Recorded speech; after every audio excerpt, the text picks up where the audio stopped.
माना जाता है कि ये इनका मन बड़ा साफ होता है, बड़े फूल की तरह है वो। बेशक बेशक एक के फ्लावर है वो।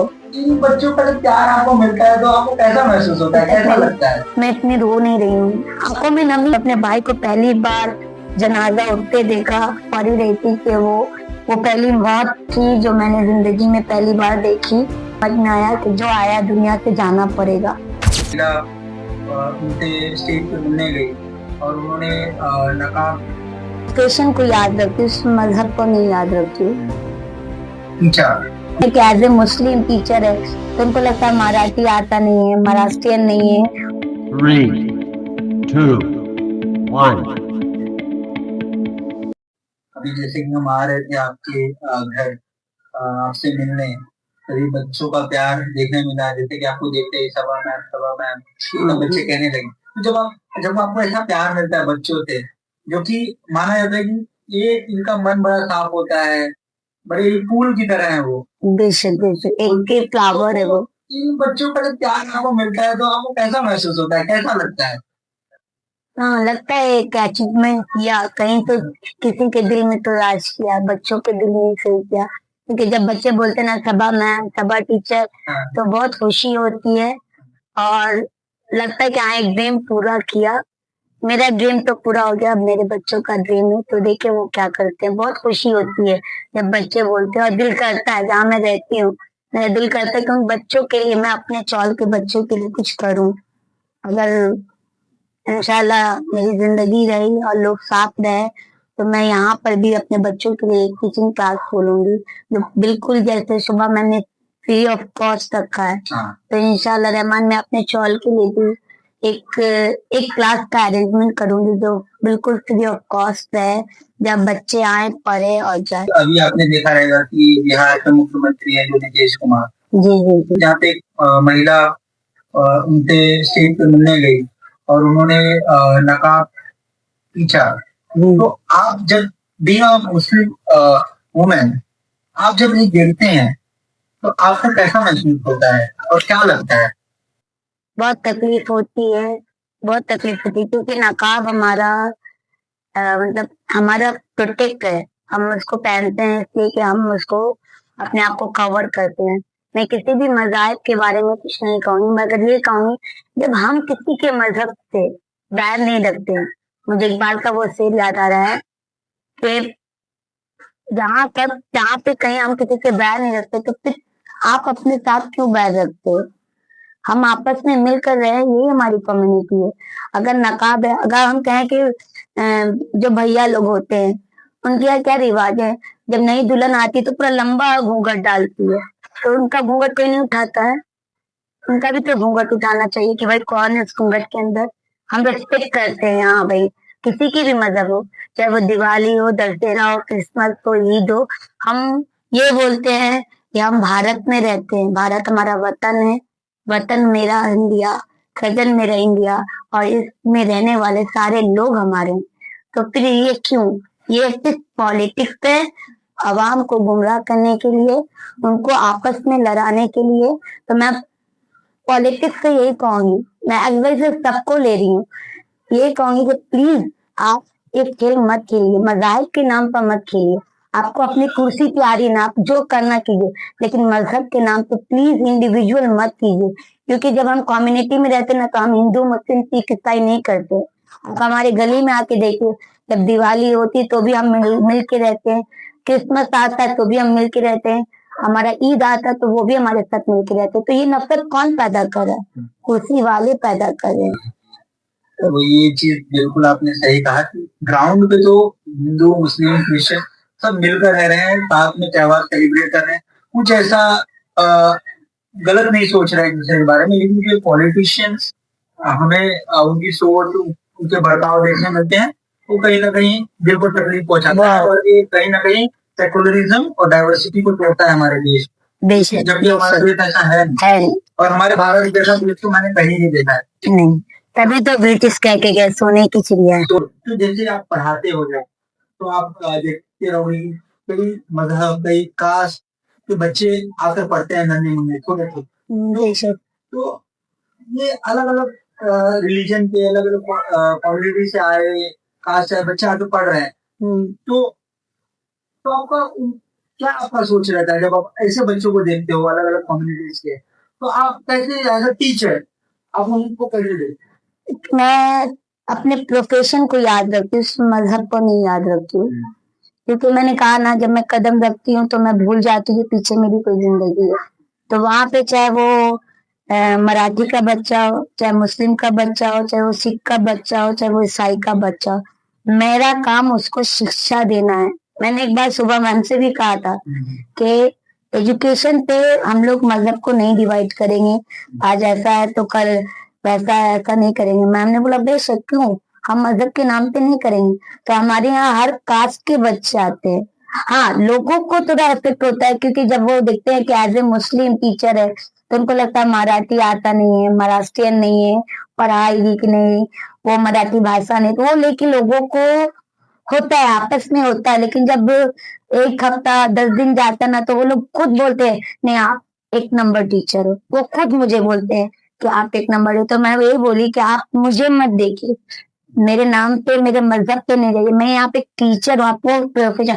अब जब डॉक्टर के पास जाते तो आप ये देख के जाते ये सलीम है, ये रिजवाना है, या ये अल्बर्ट है। नहीं ना, आप तो इलाज के लिए जा रहे हैं।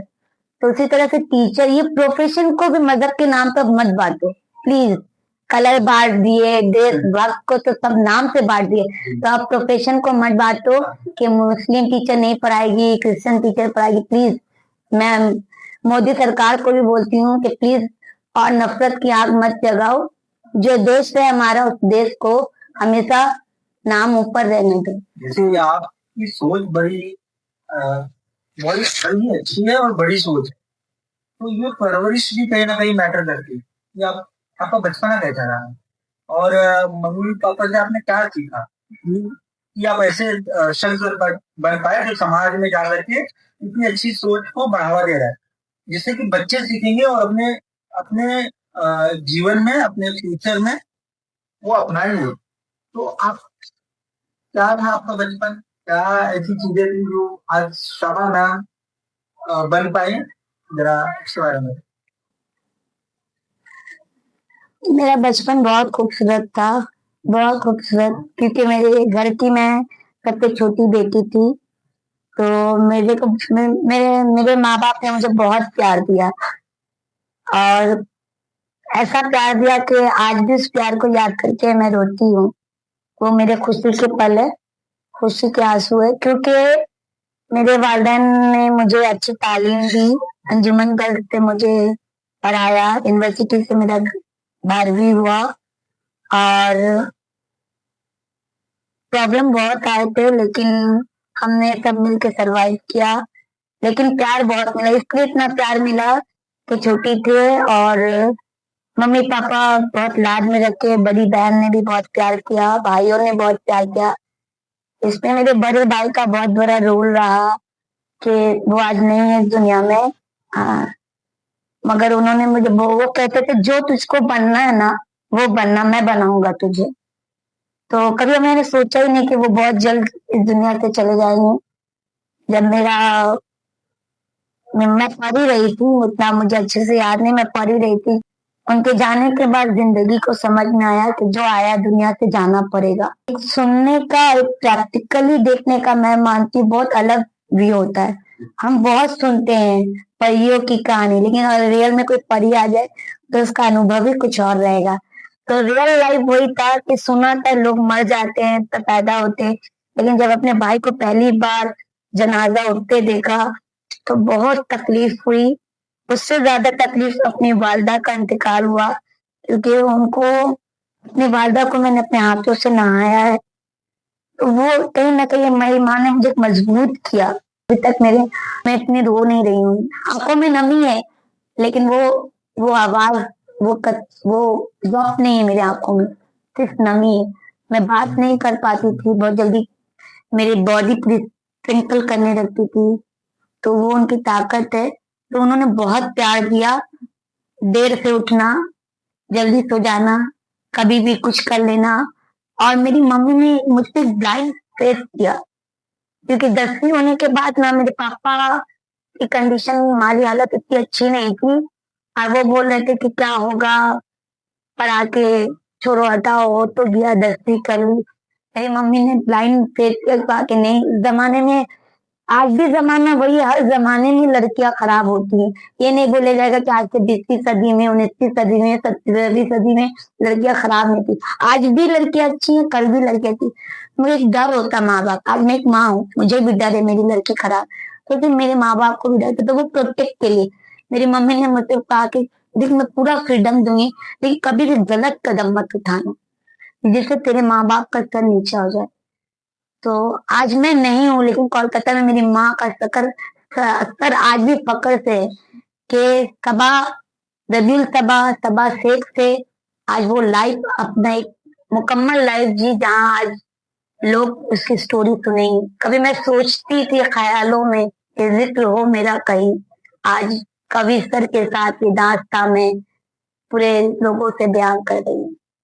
बहुत अच्छा लग रहा है सुनकर आपकी दास्तान।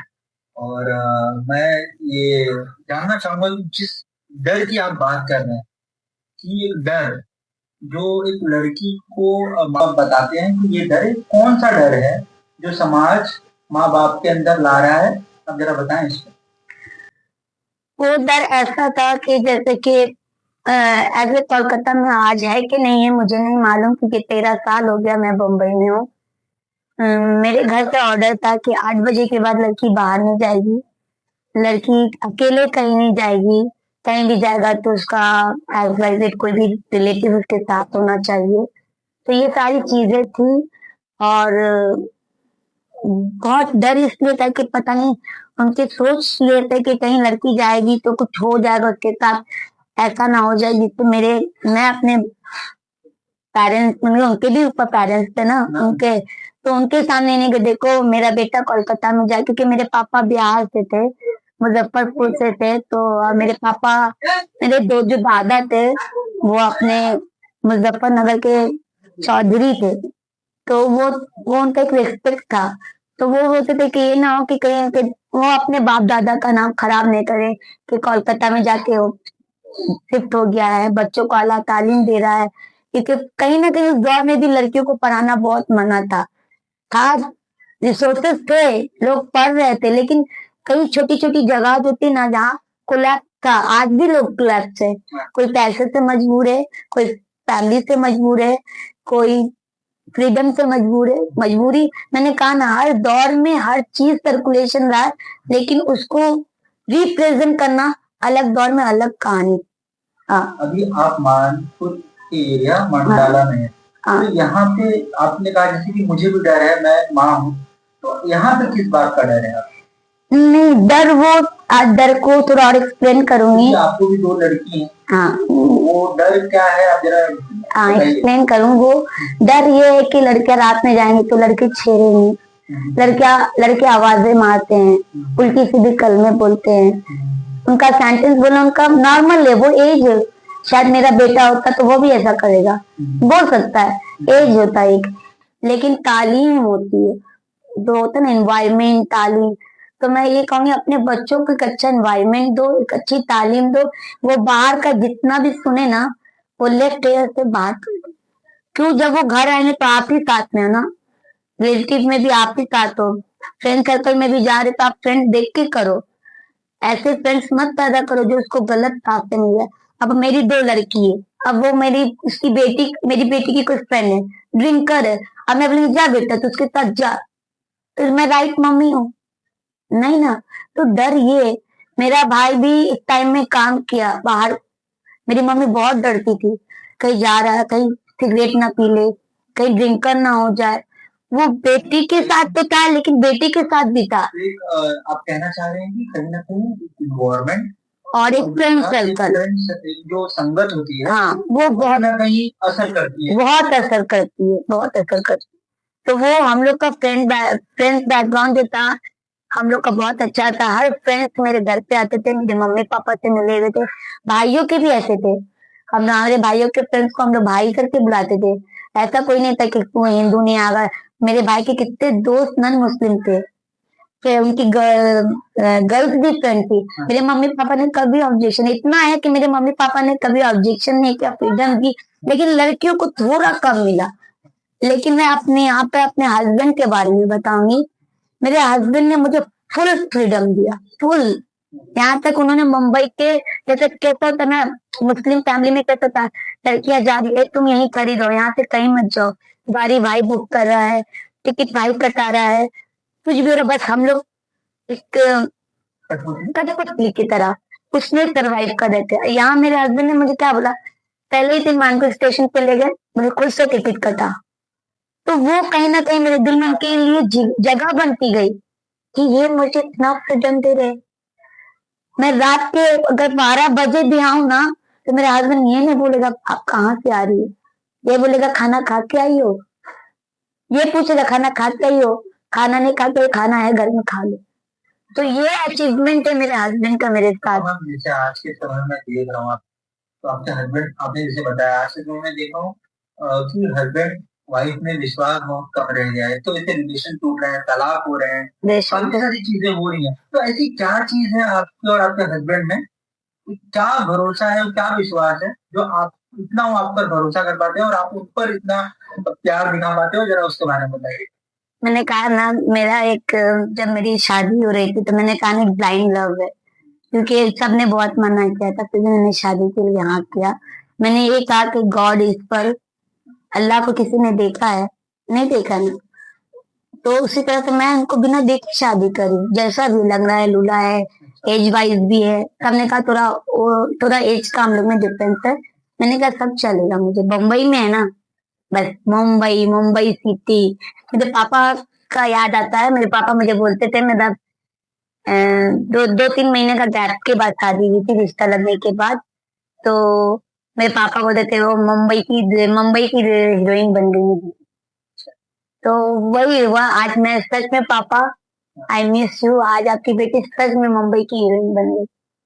तो वो कहीं ना कहीं वो था, मुंबई आना था। और आज तक मैं लाइफ में जो जिद की हूँ वो मैं पूरा की हूँ, एट एनी कॉस्ट, चाहे मैं कुछ खो के नहीं पूरा की, मगर उस चीज को मैं पूरा की हूँ। मेरे जिद था मेरे बच्चे अच्छे स्कूल में पढ़े, प्राइवेट स्कूल में पढ़े, वो मैंने किया। मेरी जिद थी कि मैं मुंबई नहीं जाऊंगी, मैंने मैरिज के जरिए किया, सबका अपना अपना रास्ता होता है, वो भी किया मैंने। तो वो मैंने सरवाइव किया। और आगे भी जो मेरी ख्वाब है, मेरे आरज़ू है, मेरी जिद है कि जब नेक्स्ट टाइम मैं स्टेज पे आऊं तो अपनी अगली कामयाबी के साथ आऊं, जो मैं आपको बता सकूं सब टेक्निक और क्या क्या स्ट्रगल किया है। मेरा अगला प्रश्न आपके लिए ये है कि आप हमारे ऑडियंस को क्या बताना चाहेंगे। एक लड़की जो दूसरे शहर से आती है, मुंबई में जगह बनाती है, तो अगर आपको एक लर्निंग देनी हो, हमारे ऑडियंस को बताना हो कि आप उन्हें कुछ एक मैसेज देना चाहते हो, तो क्या देना चाहेंगे। बहुत खूबसूरत सवाल है आपका। इस सवाल पे मैं 2 ही बात कह के अपना मुकम्मल करूंगी कि लड़कियों से कि आप अगर कोई बीमार है, कोई कैंसर में है, कोई भी बीमारी हो, एज ए कैंसर ही नहीं, कोई भी बीमारी हो, खुद में आत्मविश्वास जगा के रखो कि मुझे उससे लड़ना है, क्योंकि आपकी बीमारी है, आपको लड़ना है, आपको आगे बढ़ना है। आप अपनी जिंदगी ये मत सोचे कि मुझे किसी के और के भरोसे जीना है। तो अगर आपका पैर में भी चोट है, आपको पैर काटना पड़ रहा है, तो काटने से मत डरो, लकड़ी की बेसाखी बेहतर है, लेकिन किसी इंसान का भरोसा मत करो। सारा पल 2 पल के लिए होगा, लेकिन अपनी जिस्म, अपनी सेहत 1000 नेमत है। तो लड़ना सीखो, बीमारी हो या लाइफ हो, कुछ भी हो, लड़ना सीखो, लड़ते लड़ते ही आगे चलो। अकेले चली थी जाने भी मंजिल की तरफ, लोग साथ आते गए और कारवां बनता गया। कामयाबी को एक जुमले में कहा जाए, अपनी कामयाबी को, तो आप क्या कहना चाहेंगे। बस इतना ही कहूंगी कि कामयाबी कभी मुकम्मल नहीं होती, कामयाबी कभी मुकम्मल नहीं होती, इब्तिदा हो या इंतहा हो, जिंदगी कभी मुकम्मल नहीं होती। वाह, क्या बात। आपकी सोच बहुत ही अच्छी है। इसके साथ ही हम अपने आज के सेकंड एपिसोड को समाप्त करते हैं। शुक्रिया। Thank you very much.